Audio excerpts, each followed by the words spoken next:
Rasulullah wa la haula wa la quwwata illa billah. Wassalatu wassalamu ala Rasulillah wa ala alihi wa sahbihi wa wala. Rabbi shrah sadri wa yassir li amri wa hlul 'uqdatam min lisani yafqahu qawli. Bapak Ibu yang dirahmati Allah, alhamdulillah, puji syukur kita haturkan kepada Allah atas limpahan nikmat yang kita terima sampai hari ini. Iman Islam tentunya yang lebih utama untuk kita syukuri, karena kalau omongan dunia pasti masing-masing kita punya nikmat yang berbeda-beda. Bapak Ibu yang dirahmati Allah Subhanahu wa taala, pada kesempatan malam hari ini dalam rangka menyambut Idul Kurban, saya ingin menyampaikan sedikit tentang kurban agar kemudian bisa menjadi ilmu untuk kita dalam rangka menghadapi Idul Kurban. Bapak Ibu yang dirahmati Allah Subhanahu wa taala, Nabi bersabda tentang 10 awal Dzulhijjah. Beliau bersabda, "Ma min ayyamin al-amal shalih fihinna ahabbu ila Allah min hadhihi al-ayyam." Tidak ada hari-hari yang amal itu dicintai oleh Allah melebihi hari-hari ini. Dari 10 yang pertama, yaitu 10 yang pertama bulan Dzulhijjah, dari tanggal 1 sampai 10. Qalu, para sahabat berkata, "Walal jihadu fisabilillah." Apa jihad juga tidak ya Rasul? Berperang apa juga tidak? Qala, kata Nabi, "Walal jihadu fisabilillah." Jihad ya orang. Sehingga jihad di bulan selain Dzulhijjah itu tidak lebih baik daripada beramal di bulan Dzulhijjah, wabil khusus tanggal 1 sampai 10. Illa, kata Nabi, kecuali rajulun kharaja bi nafsihi wa malihi, ada orang yang keluar dengan harta dan jiwanya untuk berjihad. Walam yarji min dzalika bi syai', dan dia enggak pulang kecuali tinggal nama. Hartanya habis, nyawanya juga habis karena kemudian meninggal di jalan Allah. Makanya Bapak Ibu yang dirahmati Allah Subhanahu wa taala, selama ini kan kita, persepsi kita, hari terbaik itu 10 terakhir Ramadan. Itu enggak salah. Tapi itu terbaik di malam harinya. Kenapa? Karena ada Lailatul Qadar. Nah, dalam konteks 10 Dzulhijjah itu juga terbaik, tapi terbaik di siangnya karena ada hari Arafah. Sehingga ketika kita selama ini terbiasa beribadah maksimal di 10 hari terakhir bulan Ramadan, maka apa yang biasa kita lakukan di 10 hari terakhir Ramadan itu kita pindahkan ke 10 awal Dzulhijjah, yang baca Quran, yang puasa. Makanya nanti ada sunnah puasa itu enggak cuma di hari Arafah tok, tapi 1 sampai 9 Dzulhijjah. Nah, kok orang tekan 10, kenapa Pak? Kok tanggal 10 orang puasa kenapa masih? Kenapa Pak kira-kira? Nah, karena bodoh, jadi walaupun itu hari terbaik 1 sampai 10-nya, nah jangan mau puasa di 1 sampai 9 aja, 10-nya jangan karena bodoh. Sehingga nanti di tanggal 10 itu amal terbaik adalah beleh kurban, otomatis makan daging kurban, jadi buatan puasa nih. Nah, Bapak Ibu yang dirahmati Allah Subhanahu wa taala, itu hadis tentang 10 Dzulhijjah awal. Kemudian dari sisi ayat Allah berfirman, "Wal fajri wa layalin ashr." Demi waktu fajar, demi malam yang ke-10. Kemudian demi malam yang 10, maaf. Kemudian wasyafi wal watr, dan demi yang ganjil dan demi yang genap dan yang ganjil. Nah, kalau kita baca terjemahan itu tanpa membuka tafsirnya, maka kita akan memahami walayalin asar, malam yang 10 ya berarti malam Lailatul Qadar, 10 yang terakhir bulan Ramadan. Ternyata ketika kita buka tafsirnya, kita dapati ada sebuah hadis yang dijadikan argumen. Walaupun ulama berselisih pendapat memang, tapi saya lebih condong ke arah yang ini karena karena dikutipkan sebuah hadis. Jadi dalam tafsir itu ayat dengan ayat itu yang terbaik, ayat dengan hadis itu yang di bawahnya tapi juga masih dalam kategori yang terbaik. Baru di bawahnya ayat dengan ijma atau qiyas, ya itu juga masih baik. Tapi kalau urutannya tetap ayat dengan ayat. Nah, diterjemahkan atau ditafsirkan dengan hadis Nabi SAW bersabda dari Jabir radhiyallahu anhu, "Innal asra asrul adha." 10 yang dimaksud dalam ayat itu tadi, wal fajri wal layalin asr, itu adalah 10 saat terjadinya kurban, yaitu bulan Dzulhijjah. Wal witra, dan yang ganjil yang dimaksud yaitu yaumu Arafah, yaitu hari Arafah. Kenapa ganjil Pak? Karena hari Arafah tanggal 9 kan ganjil. Wasyaf'a, dan yang genep yaumun nahar, yaitu hari di mana disembelih kurban. Kenapa dikatakan genep? Karena tanggal 10 tadi. Jadi ada ayat, ada hadis, ini menunjukkan sesuatu yang saling menguatkan. Sehingga aku yakin dengan kedah kita ini tanggal sini mulai kapan, nanti kira-kira kurbannya kapan. Nah, disitulah kita kemudian banyak beramal ibadah, karena hari-hari itu Allah mencintai amal melebihi hari-hari yang lain. Bahkan jihad pun tidak lebih baik daripada beramal di hari itu. Nah, tinggal dengan menyesuaikan. Jangan kerso poso ya monggo, kerso sedekah ya monggo, ngaji ya monggo, pengawasan ya monggo. Pokoknya yang baik-baik dengan optimalkan di situ. Bapak Ibu yang dirahmati oleh Allah Subhanahu wa taala, dan kurban itu tidak cuma ibadah kita saja. Jadi umat-umat dulu itu sudah disuruh kurban. Sama kayak puasa. Kutiba alaikumusiyam kama kutiba alal ladzina min qablikum la'allakum tattaqun. Diwajibkan buat kamu umat dulu juga. Nah, dalam kurban Allah Subhanahu wa taala menyebutkan pada Quran surat Al-Maidah ayat 27 bahwasanya mungkin jenengan sudah sering dengar, putranya Nabi Adam itu juga dulu pernah disuruh kurban. Utlu alaihim naba abnai Adam bil haqq id qarraba qurbanan fatuqbila min ahadihima wa lam yutaqabbal minal akhar. Ceritakan kepada mereka wahai Muhammad kisah dua putra Adam yang sebenar-benarnya di mana keduanya diminta untuk berkurban, maka diterima salah satunya tidak. Ini menunjukkan bahwasanya syariat kurban bahkan pernah hadir di muka bumi pada nabi yang pertama, generasi nabi yang pertama, yaitu Nabi Adam alaihissalam. Kemudian berikutnya, ini juga kisah yang sudah sering dengar juga, yaitu pada zaman Nabi Ibrahim dan Ismail alaihi wassalam. Quran surat Saffat ayat 102. Allah Subhanahu wa taala berfirman, "Qala ya bunayya inni ara fil manami anni adbahuka fanzur madza tara." Wahai anakku, aku tadi malam mimpi, dalam mimpiku aku menyembelih kamu, kira-kira pendapatmu gimana? Maka anak yang soleh mengatakan, "Ya abati if'al ma tu'mar." Wahai bapak yang saya cintai, nggih, monggo jenengan lampahi apa yang didhawuhkan oleh Allah Subhanahu wa taala. Ini menjadi dalil. Kalau seorang tua itu menginginkan anak yang soleh, maka bapaknya juga harus soleh. Makanya Nabi Ibrahim, aku yakin seorang nabi yang soleh, begitu dawuh ke putranya yang soleh langsung mangkat.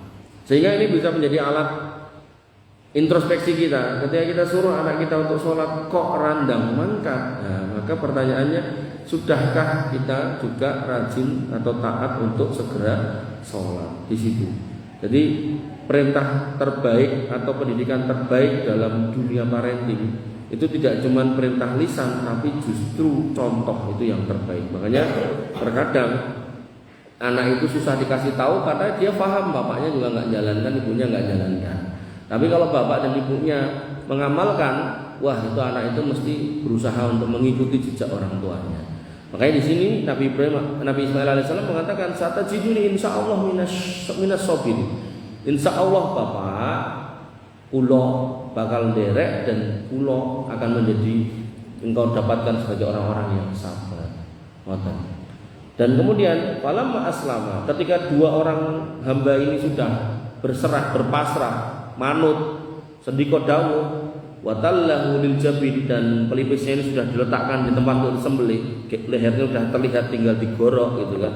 Wa nadahu ya ayya Ibrahim, kami panggil wahai Ibrahim, qad sadaqta ru'ya, kamu sudah membenarkan mimpimu. Nah niki asas pertama seorang mukmin ketika didhawuhi oleh Allah Subhanahu wa taala, membenarkan dulu.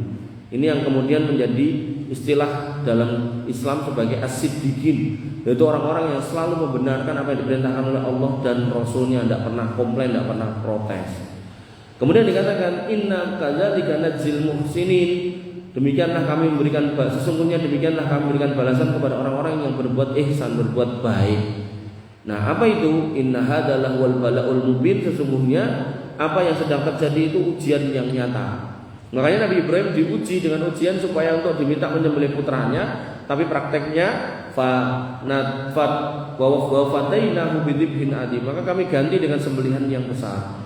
Nah, Nabi Ibrahim diuji putranya untuk disembelih diganti dengan sembelihan yang besar. Nah, kita tidak diuji untuk menyembelih putra, dan sudah tidak ada syariat menyembelih putra, itu sudah tidak ada. Jangankan kita, Nabi Muhammad itu sudah tidak ada. Nabi Muhammad contohkan menyembelih kambing. Makanya nanti kalau ada orang-orang yang ngimpi dikengken Gusti Allah boleh putrane terus dilakoni, nah itu jelas dusta nih, nggak boleh dikatakan, nggak boleh dilakukan seperti itu, karena sudah tidak ada syariat itu, bahkan sejak Nabi Muhammad itu sudah nggak ada yang kayak gitu. Makanya nanti dengan akan dapati ada pria itu aneh-aneh Niku setiap Idul Fitri Idul Adha mesti disiki ketika ditekoki mbah kok jenengan disiki enten napa. Lah ya genah wong aku nelpon Gusti Allah. Nah itu dia mengklaim bisa menelpon Allah. Nah, itu kan jelas suatu pengakuan yang enggak benar. Kemudian belum lama di Tipes niku nggih enten kula kepanggih mbah-mbah melih niku. Pokoke iki pentingnya ngaji Pak walaupun sudah sepuh. Jadi jangan sampai kemudian kita berpikir wah aku wis tuwek ngomong ngaji tak nikmati hidupku ora bentar mumet wong diarek dilongkas boten justru dengan adanya mulus ya. Mulus niku muslim lanjut usia. Nah, itu pentingnya ngaji karena saya ketemunya mbah-mbah loh. Nah niku ketika saya ada acara seminar di hotel niku Indah Palace niku, kula jadi pembicara sebelum naik ke podium untuk bicara. Niku wonten mbah-mbahnya dak iku lho. Dik. Mas, nggih pripun, Mbah? Aku ki lho, Mas. Nggih pripun? Duwe wiritan khusus. Napa niku? Kose, tak crita sik. Nggih. Wiritan kuwi nek tak waca, Mas. Kuwi nek aku bar maca kuwi, Gusti Allah langsung goleki aku. Kula langsung, mbok kula diajari ya. Kula langsung ngoten. Ya ora iso. Lah napa? Wong katon ngajari kula tak melu ngono. Ora. Engko nek mbok amalke, Gusti Allah kok bingung goleki kowe apa aku. Waduh. Akhirnya kula tak ngerti, wis jenengan pinten, Mbah? 75, Mas. No, tapi. Artinya pentingnya mulus itu loh, Pak. Muslim lanjut usia, walaupun sudah lanjut usia, ampun menyerah untuk terus mencari ilmu. Ini bukan berarti terus yang nom rasah mangkat, mboten, ya tetap mangkat. Yang lebih muda tetap berangkat untuk memotivasi, menyemangati para bapak-bapak nih. Bapak Ibu yang dirahmati oleh Allah Subhanahu wa taala. Nah, kembali ke sini, syariat menyembelih putra udah enggak ada. Maka yang diminta dari kita Pak, membenarkan syariat itu, kemudian mengamalkan, kemudian diganti. Kalau zaman dulu Nabi Ibrahim mau nyembelih putranya diganti domba, maka zaman kita suruh nyembelih domba, gantinya terserah Allah. Nah, makanya dalam bab kurban ini Allah kemudian menyebutkan dan terkait dengan ini juga penuh ayat-ayat yang mana Allah meminta kita itu untuk menyambut setiap seruan. Allah berfirman pada Quran surat Al-Ahzab ayat 36, yaitu inna makana qaulal mu'minin, sesungguhnya tidak ada perkataan yang diucapkan orang-orang beriman idza du'u ila Allah wa rasulih, kalau diminta memenuhi panggilan Allah dan Rasulnya, ayyaqulu, selain mengucapkan sami'na wa ata'na, kami dengar, kami taat. Makanya Nabi kemudian mengkaitkan orang yang berkurban dengan hatinya. Nabi bersabda, man lahu sa'atun, siapa yang punya kelonggaran, walam yudhi, kok enggak mau kurban, fala yaqrabanna musallana. Nah, barang siapa yang punya kelonggaran enggak mau kurban, jangan dekat-dekat tempat sholat kami. Nah, niki nek wong napa niku radong niku terjapane berarti gak ada kurang korban, aku tak rasa sholat. Boten, jangan dipahami seperti itu. Yang harus kita pahami bahwasanya itu mimbabil wa'id. Bagaimana kemudian Nabi itu memberikan ancaman, warning. Nek kamu ini orang sholat, harusnya kamu punya iman, ada permintaan perintah dari Allah untuk kurban, terus kamu mampu kok enggak berkurban, coba dicek lagi imannya. Ngoten nggih, maksudnya itu seperti itu. Makanya Allah mengatakan fasholli li rabbika wanhar, salatlah dan berkurbanlah. Ini mengindikasikan nek orang sholat harusnya kurban. Nek orang kurban ya kudu nih sholat. Nah, kemudian Nabi datang tadi dengan kemudian menyampaikan man lahu sa'atan, yang punya kemampuan. Artinya nek mampu sholat ya kudu kurban. Kalau mampu kemudian enggak sholat, enggak kurban, nah, ya wis. Jelek banget itu loh. Sehingga Bapak Ibu yang dirahmati oleh Allah Subhanahu wa taala, ya, kemarin ada pertanyaan sama di salah satu masjid. Jadi kajian saya ada di banyak masjid, beberapa masjid itu beda-beda, tiap masjid beda-beda. Nah, itu begitu mau menjelang kurban, ini saya rubah kurban semua. Dan saya punya keyakinan, setiap masjid itu punya ceritanya masing-masing, punya masalahnya masing-masing. Makanya saya selalu tawarkan sumangga ten mriki enten problem nopo kita diskusikan. Biar apa? Li raf'il khilaf. Nanti enten masjid niku takmire niku pokoke wedhus wedok ning kene ra entuk dibleh. Ya, mengke enten masjid mulih pokoke daginge ra entuk dimasak. Nah, mengke enten masjid mulih pokoke kulit dase sikile didol, engko didumke ning panitia dite. Enten sing ngoten. Nah, maka semua itu perlu untuk di-clearkan mana yang sesuai dengan syariat dan didiskusikan dengan baik dan benar. Nah, Bapak Ibu yang dirahmati oleh Allah Subhanahu wa taala, terkait dengan kurban dan sholat tadi, kemarin ada pertanyaan, apa hukumnya ketika ada orang berserikat 7, yang 6-nya ini sholat, yang 1 ini tidak sholat? Nah, boleh enggak? Kemudian saya tanya, jenengan ngarani ra salat ki tenan wong ra salat atau mung ra tau ngetok ning masjid. Nek Jumatan ketok tenan ra salat kok. Tapi yang korban mesti melu. Saestu tenan Mas. Oke. Maka Bapak Ibu yang dirahmati oleh Allah Subhanahu wa taala, ulama pernah ditanya, nggih, apa hukumnya orang yang berpuasa tapi tidak sholat? Nah, maka ulama menjawab, puasanya sah, tapi karena nggak sholat maka dia tidak dapat pahala puasa. Nah, maka dalam konteks kurban, ketika ada orang 7 yang berserikat satunya tidak sholat, maka kurbannya sah. Nah, orang yang ketujuh ini, wallahu alam, tidak dapat pahala kurbannya. Makanya Allah mengkaitkan fasholli li rabbika wanhar. Di situ kata atafnya, kata hubungnya adalah wawu, menunjukkan ini nggak bisa dipisah. Nek sholat ya kudune kurban. Nah, cuman Nabi memberikan batasan man lahu sa'atan, yang mampu. Nah, mampu niku napa? Ya berarti punya duitnya. Lah aku ora mampu nek ngerokok lah mandek. Nah, itu juga harus diintrospeksi. Artinya kalau kita adalah orang yang merokok rutin tiap hari, nah maka harusnya kita itu kurban.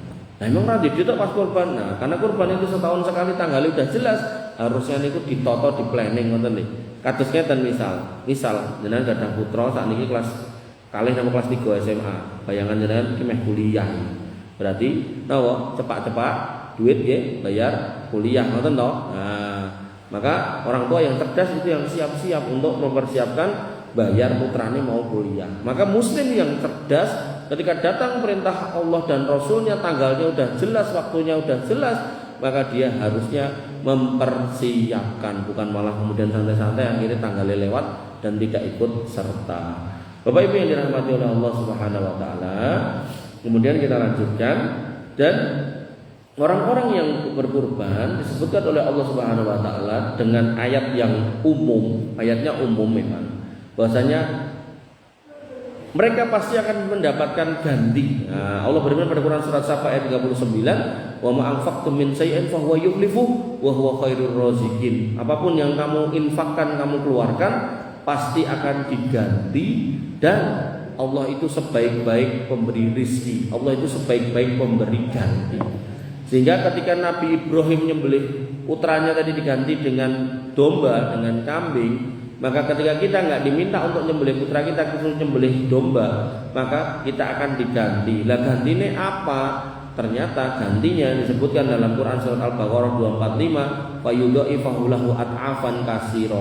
Tak ganti tikel-tikel. Jadi kalau namanya tikel itu nek jenengan ngetoke 3 yuta niku nggih mboten mung bali 3 yuta 100 sama 3 yuta 200. Mesti paling ora ya 6 yuta, 9 yuta, 12 yuta, 15 yuta. Nah, hanya saja kesalahan kebanyakan dari kita itu adalah selalu membayangkan nek gantine ya kudu duit. Padahal namanya ganti gak selalu duit. Nah, sehingga ketika kita melihat misal tetangga kita ada suaminya, istrinya, seanaknya masuk rumah sakit, lalu kita iseng-iseng tanya tagihannya berapa Pak? 15 juta.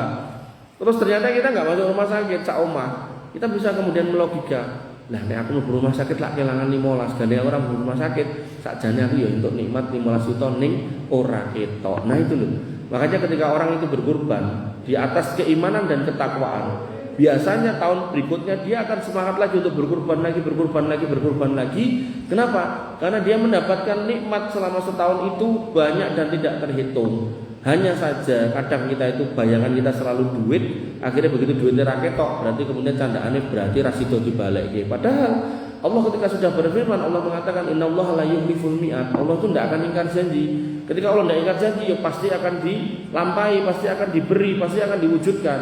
Nah, perwujudannya terkadang tidak berwujud, ya kesehatan, putra jenengan kuliah lancar, rampung kuliah untuk gawean, bar untuk gawean ketemu jodoh gitu kan. Bar ketemu jodoh ralat suwe duwe putra, ngoten putu jenengan nambah, kabeh sehat, putune cedak mbae, Mbah, nggo ten masjid, ngoten nak indah.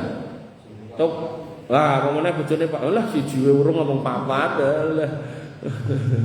Nggih.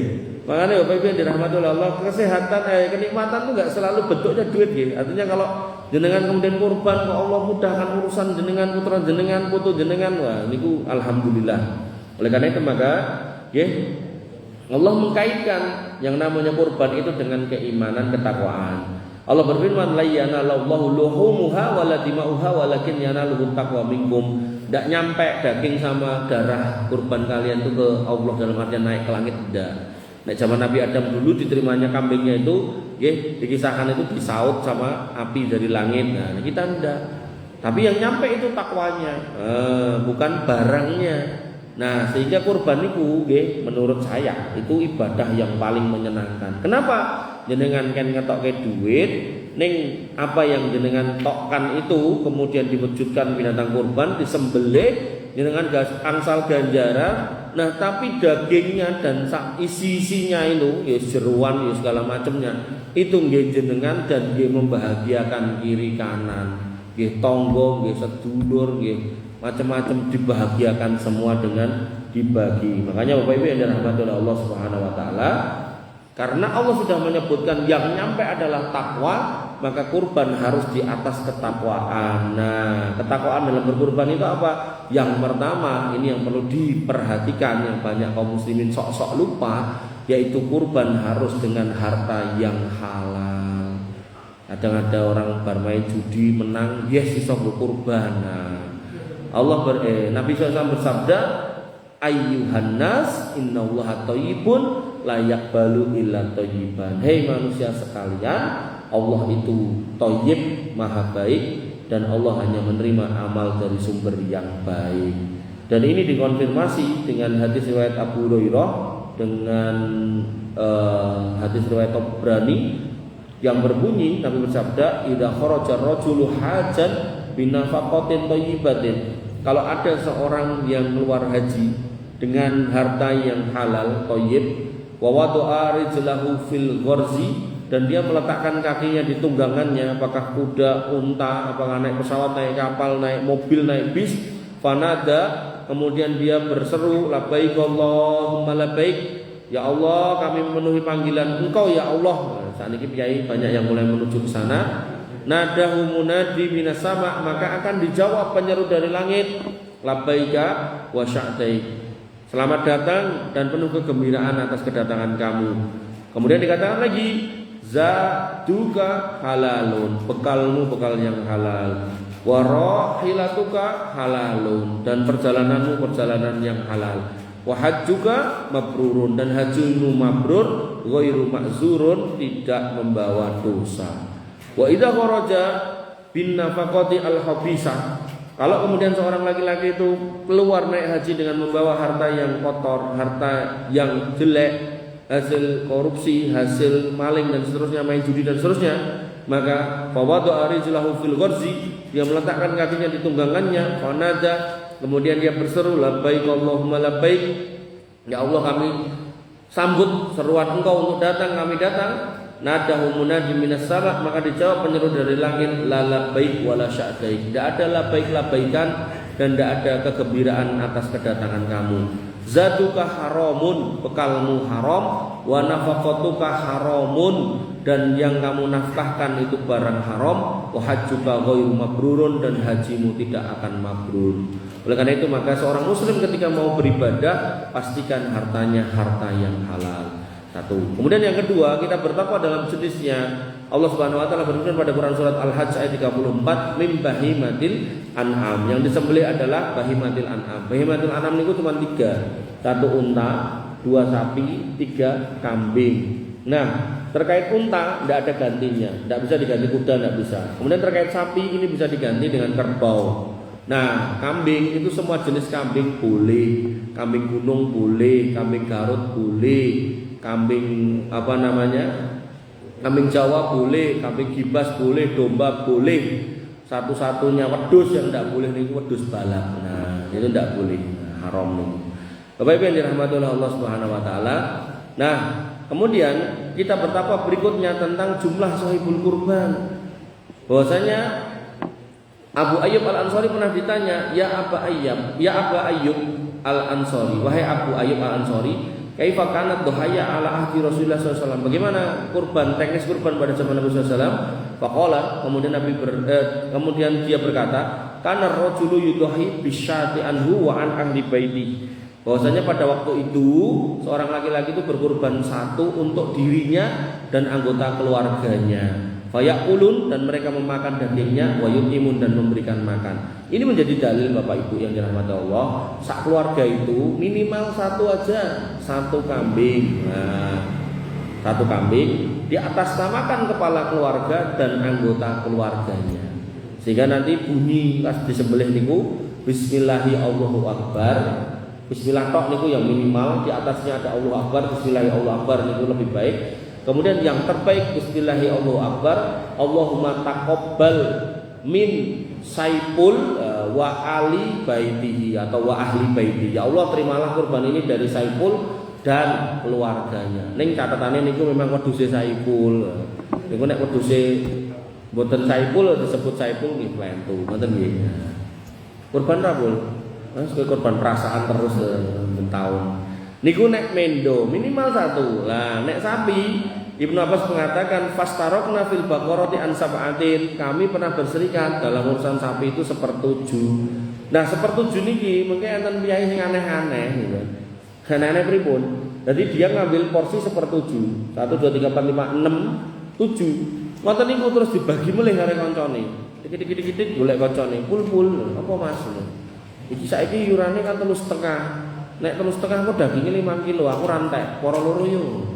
Dom loro Pak, 3,5 poro loro nggih 17,5. 17,5. Nah terus daftar piye ya atas nama kowe gitu. Nah, didaftarkan. Nah, kalau model seperti itu nggih kasihan yang 6 Pak gitu. Jadi jenengan kalau mau model gitu jangan ya. Sebaiknya memang duit jenengan. Lah kalau yang pakai cara itu boleh ndak? Boleh dengan catatan jenengan meminta duitnya.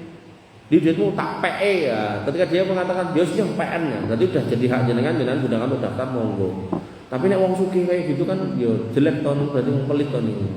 Makanya Bapak Ibu yang dirahmati oleh Allah Subhanahu wa taala, nggih, jadi patungan itu 7 itu maksimal. Nanti ada jamaah tertentu. Sehingga pelangi ini kalau 3 5 4 ngoten niku. Nah, itu dia nek menulan niku nyepake 10% niku imame, wajib hukumnya. Nah, tapi kurban itu dia sepakat hukumnya sunnah. Gandeng sunnah ya rada disepelekke. Akhirnya jamaah ora ndidit wong bar 10%-an ngono. Ya wis anu sak duwene. Dadi jamaah sak enten-entene wani piro. Angger lumpuk wong 15 gitu kan bisa tuku sapu siji tuku. Lumpuk wong 11 sapu siji tuku. Jadi ada yang nyepelekke sampai seperti itu. Nah, hal-hal kayak gini nih jenengan ampun apa ya istilahnya ampun mengikuti nih. Ketika kita dengan memahami kelompok-kelompok tertentu itu ada yang aneh-aneh gitu, maka itu sudah bisa dicandai, itu berarti keliru jadi. Kalau udah keliru ya nggak usah ikut sebenarnya. Bapak Ibu yang dirahmati oleh Allah Subhanahu Wa Taala, niku terkait dengan jumlah sayyidul kurbannya. Saat ini kita terkait dengan kecacatannya. Nabi melarang 4 hal. Yang pertama buta, al-aura'u al-bayinu aura'uha, buta yang nyata butanya. Termasuk kategori buta di sini nomor matanya 2, 1 nggak ada, matanya 2, 1 katarak, matanya 2, dua-duanya blawur, matanya 2 nggak bisa buat melihat. Nah 4 model ini semua tidak boleh. Kemudian wal maridatu al bayyinu marduha, sakit yang nyata sakitnya. Kambing niku medale nek niku bunder-bunder kok iki mencret, nah itu tidak boleh. Kemudian melalah nek cacingi sisan ya enggak boleh. Kemudian kuku sama mulutnya ada koyok gudik niku niku nggih enggak boleh. Penyakit kuku dan mulut enggak boleh. Parah melih enten napa sing blentong-blentong sak awak niku nggih enggak boleh. Maka semua penyakit-penyakit yang nampak di depan mata itu enggak boleh. Kadang sapi umbelen niku ya enggak boleh. Memang golek gitu jelek riyen umbelen niku. Enggak perlu kok ngenten iki keroki. Bapak Ibu yang dirahmati oleh Allah Subhanahu wa taala. Kemudian wal arja'u al bayyinu dzal'uha. Pincang yang nyata pincangnya lakune kudune jejeg dek mencolot, nah itu ndak boleh gitu kan. Kemudian wal kasiratu alladziina tungki gering mekingking, gering ligo itu ndak boleh. Dilokke Pak ini ndak boleh lah ngopo ra etuk wong malah karwane ning nengkleng. Niki bukan soal tengkleng, niki soal kurban, ngoten nggih. Bagaimana? Ya syariatnya. Tapi nek misal biayane wis pokoke aku kurban iki nggih pun mang tami boleh. Ning kan jenengan sudah menasihati ngoten nggih. Pokoke gon belah tak repot. Ya wis kene tak belahke Pak, belah saya ngoten. Jadi kalau emang benar-benar orangnya ndak mau ganti ya monggo. Dibelah aja ndak apa-apa. Kan khawatirnya dia enggak tahu, kemudian dikasih tahu ditukerke ya. Ini orang yang baik ngoten niku. Tapi kadang ada orang sing pokoke iki wae. Penting kan ayo wedhus. Penting ora wedhus balap mau to. Ngoten niku. Nah, maka mang belah kemawon mboten napa. Bapak Ibu dirahmati oleh Allah Subhanahu wa taala. Kemudian usia. Nah, di usia ini banyak yang luput. Di usia Nabi mengatakan la tadbahu illa musinnah. Jangan kamu sembelih kecuali musinnah. Musinnah itu nggih nek kambing setahun full masuk tahun kedua. Nek sapi 2 tahun full masuk tahun ketiga. Nek unta 4 tahun full masuk tahun keempat. Nah, biasane jamaah masjid itu suka beli sapi yang didelok bukan umure tapi yang didelok napa? Gedene. Terus yang dipilih sapi metal. Sapi metal niku gedene jek enom. Nah, kula nate ningali sapi niku, Pak. 2, sijine gede banget, sijine cilik. Warnane ya mirip kayak metal gitu. Ning ketoke sijine limosin, ya sijine metal. Nah, yang metal ini yang agak kecil ini udah 2,7 tahun. Nah, yang si limosin ini yang lebih gede, niku 1,7 atau 1,8 tahun. Jadi 1 tahun 8 bulan atau 7 bulan. Gede banget gitu. Makanya jenengan harus hati-hati ya. Nah, jadi sebenarnya ini bisa menjadi peluang bisnis. Jenengan mau bisnis sapi dan wedhus, tidak harus ngarit, tidak harus ngingu. Jenengan tinggal nyari para peternak niku, jenengan parani, jenengan kasih tahu, Mas nek lahir gawekno akte. Ning Capil Solo, mboten nggih. Jadi aktene niku kotak kayu kecil ngoten terus ditulisi tanggal lahire, dibor tapi amun ditulisi nganggo spidol lan pulpen dibor, dikalungke. Ah, mungkin nek pun genep setahun tinggi mendone, nek pun genep 2 tahun tinggi sapine.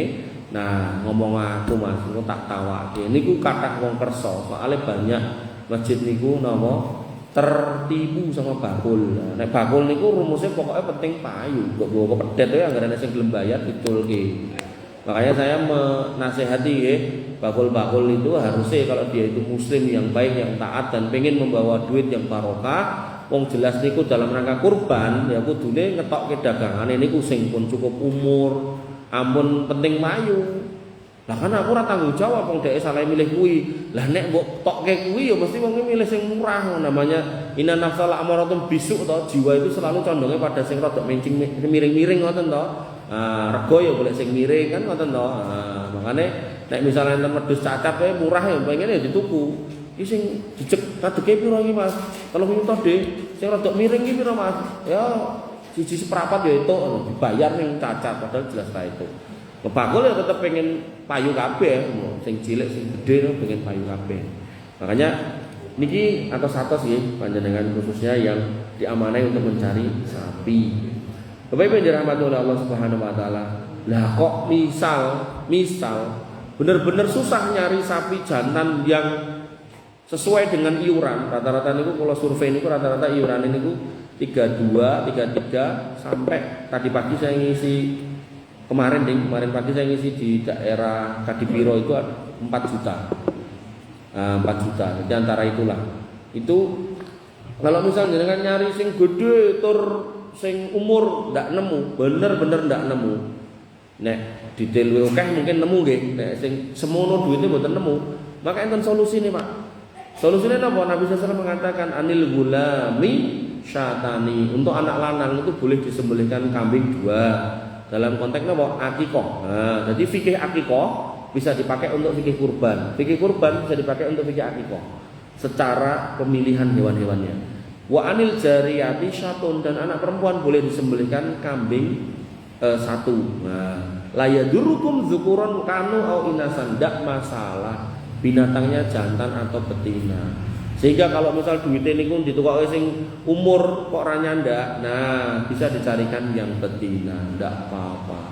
Makanya nanti kalau ada yang bawa betina, jenengan tampi ampun jenengan tolak, ndak apa-apa. Nggih. Lebih baik betina tapi umurnya masuk daripada jantan tapi keenomen. Nah, niku. Nah, Bapak Ibu yang dirahmati oleh Allah Subhanahu wa taala. Kemudian takwa berikutnya adalah terkait dengan potong kuku, potong rambut dan mencabut bulu. Nabi SAW mengatakan fala yakhudanna min su'rihi wala min adfarihi syai'an hatta yudahi. Jangan kamu potong rambutnya, jangan kamu potong kukunya, dan jangan kamu cabut bulunya sampai kamu sembelih kurbannya. Ini berlaku untuk siapa? Sahibul kurban. ketika kurbannya satu, berarti berlaku untuk siapa? Kepala keluarganya yang diatasnamakan di kurbannya. Kan kadang begitu setor ke panitia kambingnya yang kalungnya sok-sok itu ini si A, si B ngoten niku toh. Nah, yang tertulis di situ yang tidak boleh potong kuku, potong rambut dan cabut-cabut bulu. Ditanyakan kepada seorang ulama, Syekh Shalih Al-Utsaimin, boleh enggak sahkah kurbannya orang yang nekat potong rambut sedangkan dia berkurban? Beliau mengatakan na'am, sah. Takunu makbulah, kurbannya diterima. Walakinnahu yakunu asian, tapi dia karena nekat potong rambut, potong kuku, berarti dia bermaksiat. Sehingga ketika ada orang yang kurban yang tetap cukur, ya tidak apa-apa. Kurbannya ini loh tidak apa-apa, tapi dia melakukan kesalahan. Bapak Ibu yang dirahmati oleh Allah Subhanahu wa taala. Lalu keluarganya gimana? Istrinya, anak-anaknya boleh potong kuku, potong rambut bebas. Dan larangan ini dimulai dari tanggal 1 Dzulhijjah sampai kurbannya disembelih.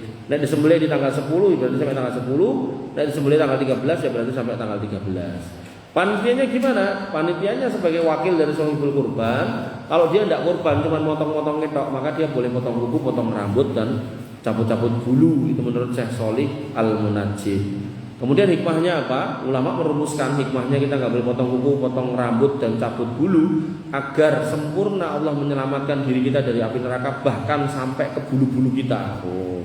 Sampai bulu terkecil itu Allah akan selamatkan. Bapak Ibu yang dirahmati oleh Allah Subhanahu wa taala. Kemudian takwa berikutnya adalah tentang waktu menyembelihnya. Dari Jundub bin Sufyan radhiyallahu anhu dia berkata, syahidul Udha ma'a Rasulillah sallallahu alaihi wasallam. Aku menyaksikan hari Idul Adha bersama dengan Nabi sallallahu alaihi wasallam. Falamma qada shalatah, ketika beliau menyelesaikan salatnya binas bersama dengan manusia, nadhara ila ghanamin qad biha. Beliau melihat ada kambing yang sudah disembelih. Faqala, kemudian Nabi bersabda, man dhabaha qabla shalah falyadbah syatan makanah. Siapa tadi yang sudah menyembelih kambingnya sebelum sholat selesai, maka silakan nanti ganti. Nah, berarti kalau ada yang membelih kambingnya sebelum sholat Id harus diganti. Hukum ini berlaku untuk jenengan sering ningali to di TV niku enten sapi bedal nyemplung sumur, tabrak kereta, enten wedhus mencolot tabrak mobil ngoten niku to. Nah, hukum ini berlaku buat juga mereka yang kemudian diamanahi dititipi kambing, sapi pas mau kurban lah kok malah mati, ya harus diijol ngoten nggih. Jadi harus benar-benar dirawat. Wa man lam yakun dhabaha falyadbah, siapa yang belum menyembelihnya sampai sholat Id berlangsung dan selesai, falyadbah ala bismillah, maka silakan disembelih dengan menyebut nama Allah Subhanahu wa taala. Bapak Ibu yang dirahmati oleh Allah Subhanahu wa taala, ini dulu ada yang mau nanya kah? Imam, monggo, pripun? Yang pertama, untuk membeli hewan kurban bolehkah dengan uang hutang? Uang hutang. Untuk kurban. Okay. Yang kedua, bolehkah mengatasnamakan kurban itu anak yang belum malis atau belum balik? Diatasnamakan itu. Yang ketiga, diatasnamakan keluarganya atau orang tuanya sudah meninggal. Okay. Wah, pertanyaannya aku takut. Yang pertama, apa mau? Hutang. Nah, Bapak Ibu yang dirahmati oleh Allah Subhanahu wa taala, ulama berbeda pendapat tentang hukum kurban. Ada yang berpendapat wajib, ada yang berpendapat sunnah muakkadah, sunnah yang sangat ditekankan, ada yang berpendapat sunnah mustahab, sunnah saja, sunnah level bawah. Nah, sehingga ketika kemudian bertemu dengan hutang, maka hutang ini kan wajib dibayar gitu.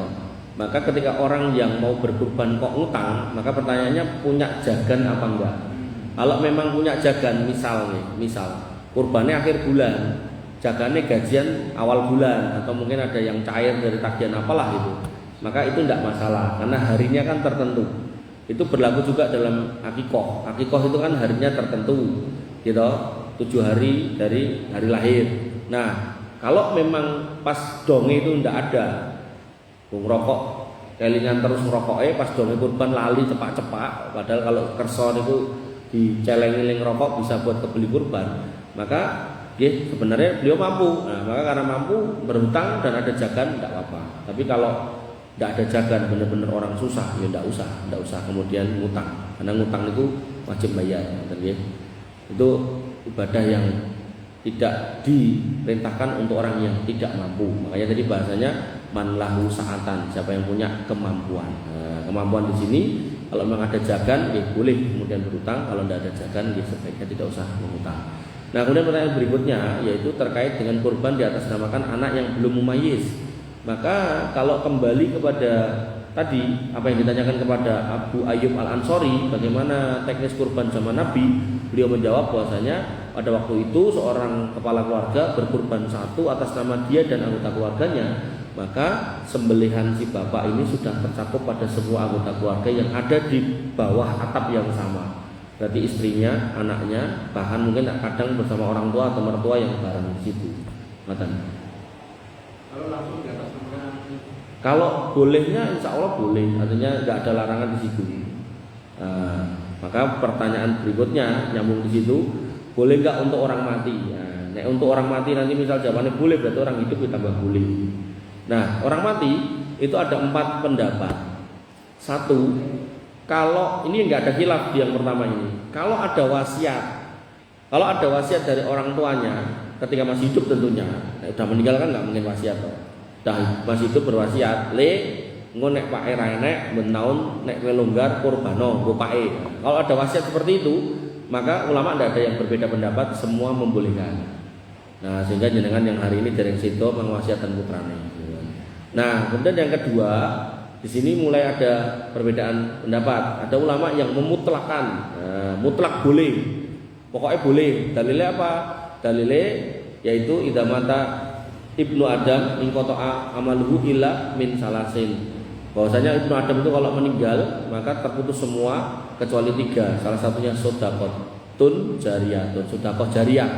Nah, ini dimasukkan di sedekah jariyah. Kemudian dalil kedua, ada yang berpendapat dengan dalil kedua yaitu seorang anak yang datang kepada Nabi sallallahu alaihi wasallam, "Ya Rasulullah, wahai Rasulullah, inna ummi qad matat." Ibu saya baru saja meninggal. Apa atau sedekah anha? Boleh enggak saya bersedekah untuknya? Kata Nabi, boleh gitu kan. Nah, 2 dalil ini dijadikan argumen kebolehan berkorban atas nama orang yang sudah meninggal secara mutlak walaupun nggak ada wasiat. Nah, pendapat yang ketiga,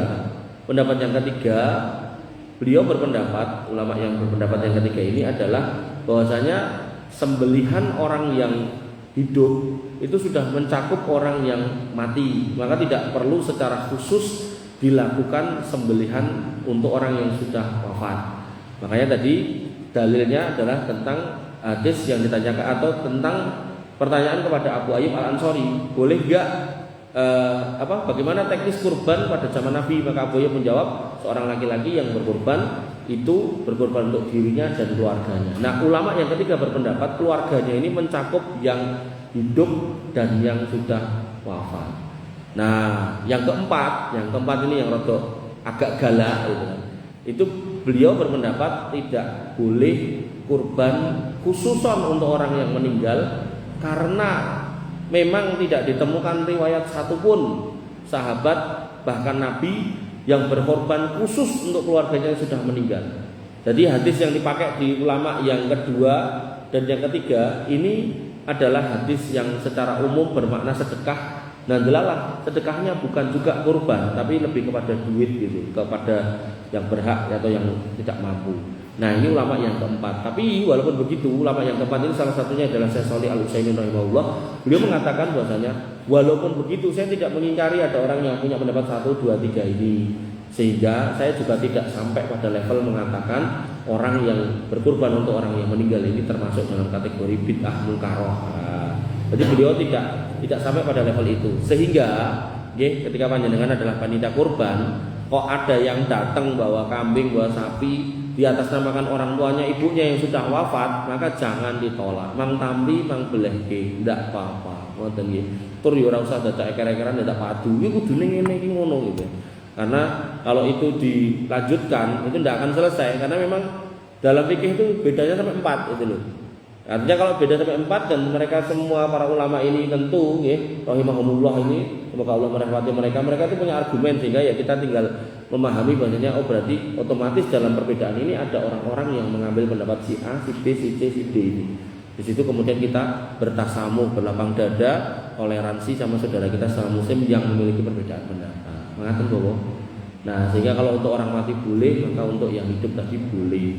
Cuman ya tadi alangkah baiknya kalau kemudian tadi misal kambingnya mung satu, sekali lagi mung satu, niku nggih kepala keluarga saja yang disebut dan keluarganya. Nah, ngapunten niki nek praktek saya.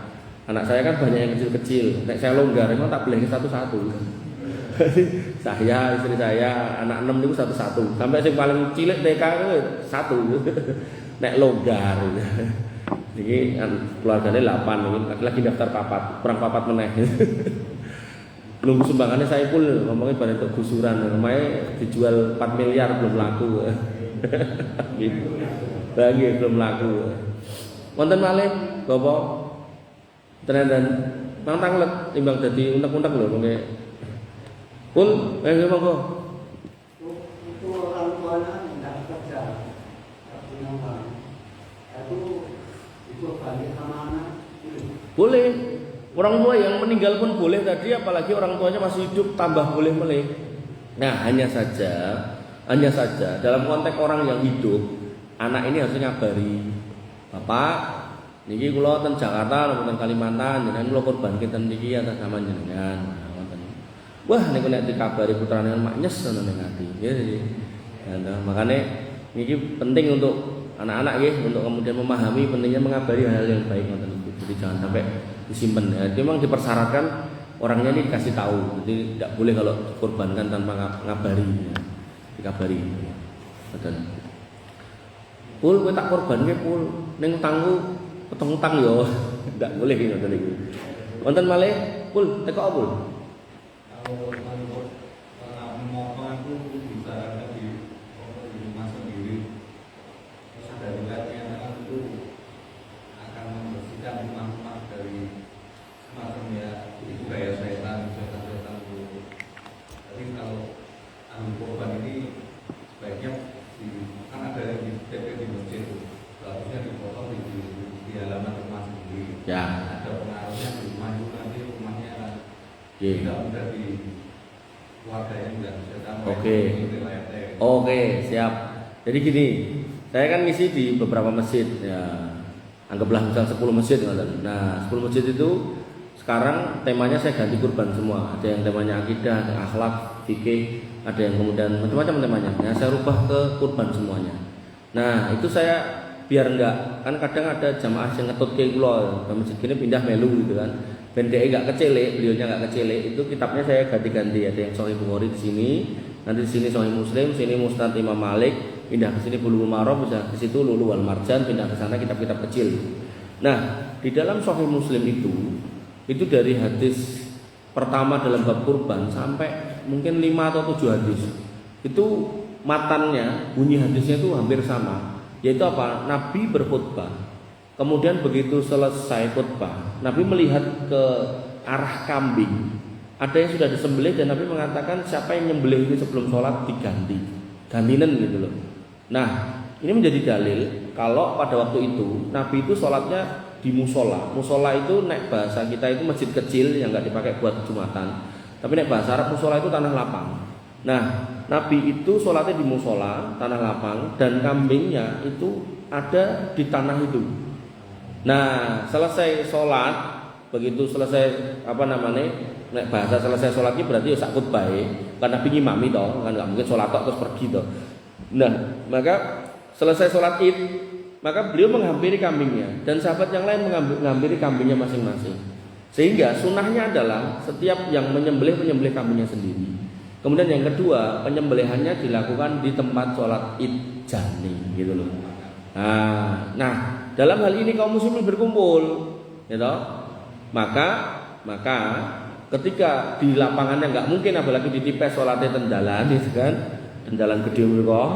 Nah, maka dibawa ke masjid. Makanya yang jenengan sampaikan tadi, saya belum pernah membaca dalil gitu. Saya belum pernah membaca sama sekali dari kitab yang tak sebut tadi loh. Uraine itu loh. Kitab mau loh, gitu loh. Sahih Bukhari, Sahih Muslim, Musnad Imam Malik, Bulughul Maram, Lu'lu' wal Marjan, gak enek itu mau rene. Nah, nggih, artinya gini, sunnahnya mbleh dhewe. Nah, mungkin kalau mau diaplikasikan, nah gandeng nek ning masjid kan mbleh bareng, nah mbleh dhewe berarti ning omah lah gitu. Nah, tapi dari ditambahi getahnya dienggo ngusir setan. Nah, itu sing pertanyaannya iki butuh dalil sing sahih. Nah, saya belum nemu yang itu. Artinya kalau kemudian dia mau mengaplikasikan nyunah mbleh dhewe terus digawa ning omah, yo masih bisa lah ditoleransi sebagai sebuah perbedaan pendapat gitu. Tapi nek sing soal persetanan tadi saya belum pernah dapat. Ya. Nah, tapi sebenarnya bisa juga diaplikasikan mbleh ning masjid mbleh dhewe enggak apa-apa. Ini gandeng sunah mbleh dhewe tak mbleh dhewe wong aku ya wani sanggup ya monggo. Nah, itu kan juga bisa mengaplikasikan sunnah bersama dengan kaum muslimin di masjid gitu. Oke, gitu ya. Wonten boleh? Cekap. Masyaallah. Nggih, monggo pripun. Nggih. Untuk binatang korban itu semuanya bisa dibagikan. Bisa dibagikan. Karena itu bagi bagian yang bisa dimakan sendiri juga, terus sekarang jadi masalah itu yang belum ada kesepakatan bersama. Itu bagaimana untuk mempertahankan kulit? Kulit. Ada yang dijual juga kambing nanti dibagi lagi. Ada yang langsung dijual, ada yang langsung diberikan kepada yang berhak menerima. Iya. Ini bagaimana salah satunya yang paling tepat karena itu sudah bagian yang dilakukan. Nggih. Bapak Ibu yang dirahmati oleh Allah Subhanahu wa taala, nggih. Kula dereng ketemu ten mriki. Tapi saya pernah bahas di satu masjid. Jadi riwayat dari Imam Ali, dia pernah diminta untuk mengurusi kurban Nabi berupa unta. Dan unta itu kadang itu ada kain buat nutupi. Kemule ngoten nih, biar musim dingin itu untanya gak kedinginan, kemul. Nah, begitu dibeli itu dikasih untanya sak kemule. Nah, Nabi mengatakan bahwasanya belehen, openono, dumno, kabeh termasuk kemuli. Nah, sehingga nek kadang kita itu beli sapi sok enten klontonge, berarti status klontonge itu ya harus masuk dalam konteks disedekahkan. Nah, dalam konteks klontong dan kemul tadi kan nggak bisa dimakan maka harus diberikan dalam bentuk bendanya. Nah, pemberian dalam konteks kurban ini kan ada 3, yaitu untuk shahibul kurban, untuk dimakan. Nah, kemudian dihadiahkan ini bisa ke orang kaya, disedekahkan ke orang miskin. Maka alternatifnya ya tinggal 1 dan 2 ini. Nek kembali ke shahibul kurban kan statusnya dimakan. Nah, maka kembali ke 2 ini, bisa ke orang nggak mampu, bisa ke orang kaya sebagai hadiah.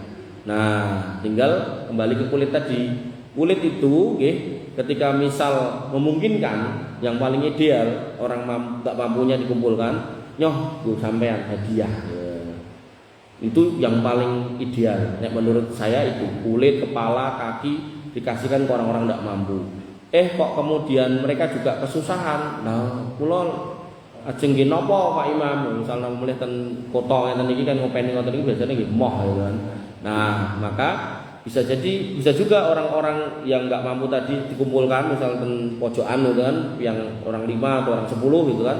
Kulitnya ten riku celuke bakul. Nah, datanglah bakul, terus kita fasilitasi agar terjadi kesepakatan, dibeli sama bakul, duitnya dibagi mereka. Itu boleh. Jadi orang yang menerima daging kurban itu tidak harus dimakan, Pak.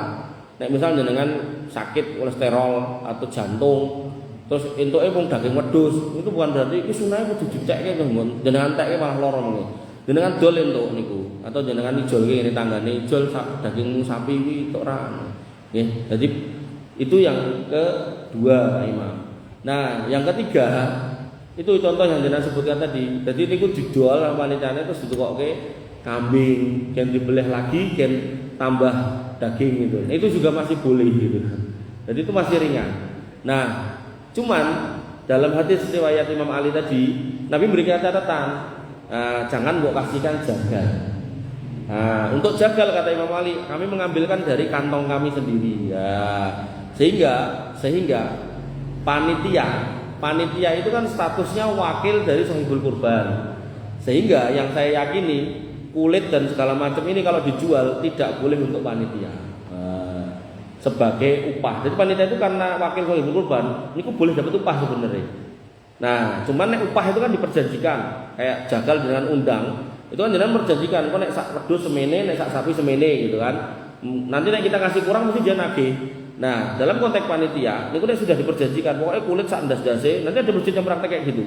Ku didol, ku didom panitia. Itu kan sudah berarti sudah diakadkan. Kalau sudah diakadkan berarti itu upah, maka tidak boleh. Nah, tapi kalau kemudian setelah disembelih gitu, kemudian didol duitnya enten. Nah, setengah kayak orang duit, setengah kayak panitia. Tapi nggak diperjanjikan loh. Nah, itu boleh sebagai upah. Neng sebagai panitia tinggal punya pilihan. Pilihannya ngeten. Ketika panitia itu kurbannya cuma satu, panitianya, misal Pak Imam kurbannya cuma kambing atau sapi 1/7 satu tok. Ganjarannya kan ganjaran asalnya awalnya kan itu. Tapi karena memfasilitasi penyembelihan kambing ini pinten biasanya? Biasanya 50. 10 ekor sapi. 10 Sapinya, kambingnya 10 juga. Dah. Padahal panitia itu memfasilitasi itu. Misal kita kurbannya cuma satu, kita dapat pahala satu. Tapi karena kita memfasilitasi itu, maka kita juga berhak untuk mendapatkan pahala 10 sapi dan 10 kambing itu. Nah, tapi begitu kita berharap bayaran tadi, ya otomatis pahala yang banyak ini bisa jadi nggak jadi gitu. Sehingga yang terbaik buat panitia sebenarnya mengejar pahalanya itu. Nah, ini juga buat catatan ibu-ibu. Ibu-ibu nek rewang pas kurban niko, mang betul lading mawon, kreseknya tinggal ngomah, ndak boleh bawa kresek. Kreseknya biar dari panitia. Kadang ibu-ibu nggak kresek, jadi ini motongi, dan, gimana? Nah, go kresek, go tak itu motongi, lebok kresek, motongi lebok kresek, mulai terus go niku. Itu ndak boleh bu, itu ndak boleh. Nah, nanti panitia kebijaksanaannya adalah ya sing rewangi dagingnya ditambahi. Ning mboten usah dijanjeke, nek dijanjeni bu-ibu yang ngewangi nanti dapat kupon 2. Nah, itu wis jatuhe mengupah. Padahal mungkin secara hitung-hitungan barangkali nanti kurang, mesti ibu-ibu nagih. Ngomongnya kayak kupon loro kok jebule 1. Nah, nek nagih gitu berarti dia memahami sebagai upah. Ngoten. Makanya ini bedanya tipis dan harus hati-hati. Dan beberapa masjid prakteknya ngoten niku. Jadi didol ke panitia, ibu-ibu itu diupahi. Nah, yang kayak gini-gini harus hati-hati nggih. Bapak Ibu dirahmati oleh Allah Subhanahu wa taala, wabillahi makaten yang bisa saya sampaikan, kurang lebihnya saya mohon maaf. Allahu minkum, subhanakallahumma wa bihamdika, asyhadu an la ilaha illa anta, astaghfiruka wa atubu ilaik. Assalamualaikum warahmatullahi wabarakatuh.